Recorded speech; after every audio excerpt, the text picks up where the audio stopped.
여러분, 혹시 이런 생각 해보셨나요? 평온할 때는 누구나 믿음을 말하기 쉽죠?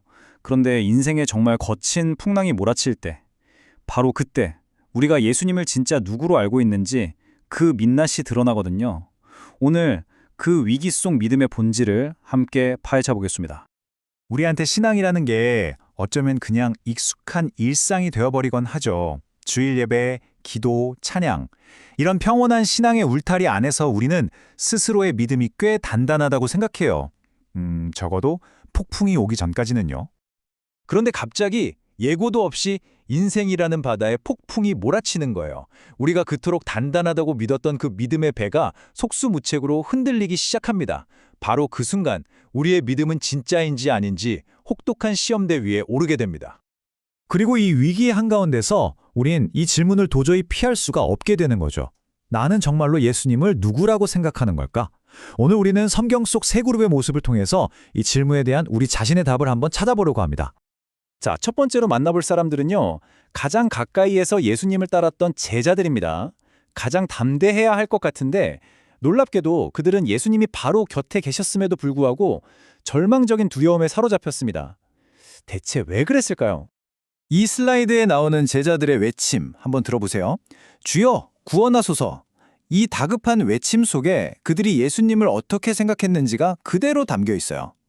그들에게 예수님은 풍랑 자체를 다스리는 창조주라기보다는 그냥 이 위급한 상황에서 우리를 건져줄 수 있는, 뭐랄까, 비상구조대원 같은 존재였던 거죠. 바로 이 지점에서 믿음의 결정적인 차이가 드러나는 겁니다. 예수님의 문제라는 파도에 던져주는 구명 큐브 정도로 보느냐, 아니면 그 파도 자체를 잠잠하게 만드실 수 있는 바다의 주인으로 보느냐의 차이 말이에요.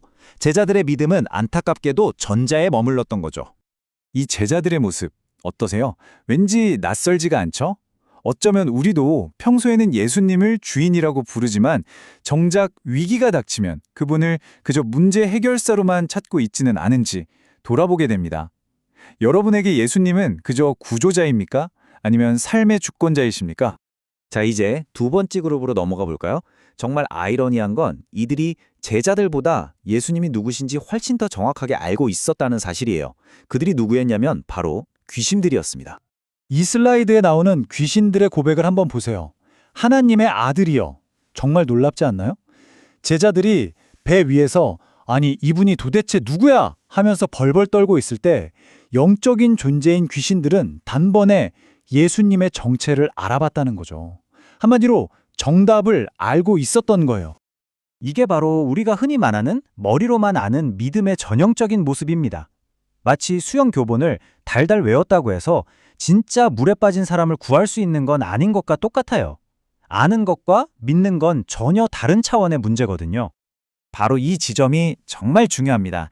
예수님에 대한 정확한 정보를 아는 것하고 그분께 내 삶의 주도권을 완전히 내어드리는 것 사이는 정말 하늘과 땅 차이가 있는 거죠. 귀신들은 지식은 있었지만 순종할 마음은 전혀 없었습니다. 그래서 우리는 스스로에게 물어봐야 하는 겁니다. 내 믿음은 그냥 머릿속에 저장된 정보에 불과한가? 아니면 내 삶의 방향을 통째로 바꾸는 실제적인 힘인가? 과연 지식인가? 아니면 순종인가? 자, 이제 마지막으로 살펴볼 그룹은 가라라 지방의 마을 사람들인데요. 예수님의 능력에 대한 이들의 반응은 아마 오늘 살펴볼 사례 중에서 가장 충격적일 겁니다. 이 장면 정말 상상이 가시나요? 한 사람이 그 끔찍한 고통에서 해방되는 진짜 놀라운 기적을 바로 눈앞에서 봤는데도 마을 사람들은 기뻐하기는커녕 오히려 그 기적을 행하신 분한테 제발 좀 떠나달라고 간청하고 있다는 거예요. 그들이 구원자를 밀어낸 이유는요, 너무나 현실적이었습니다. 한마디로 돈 때문이었죠.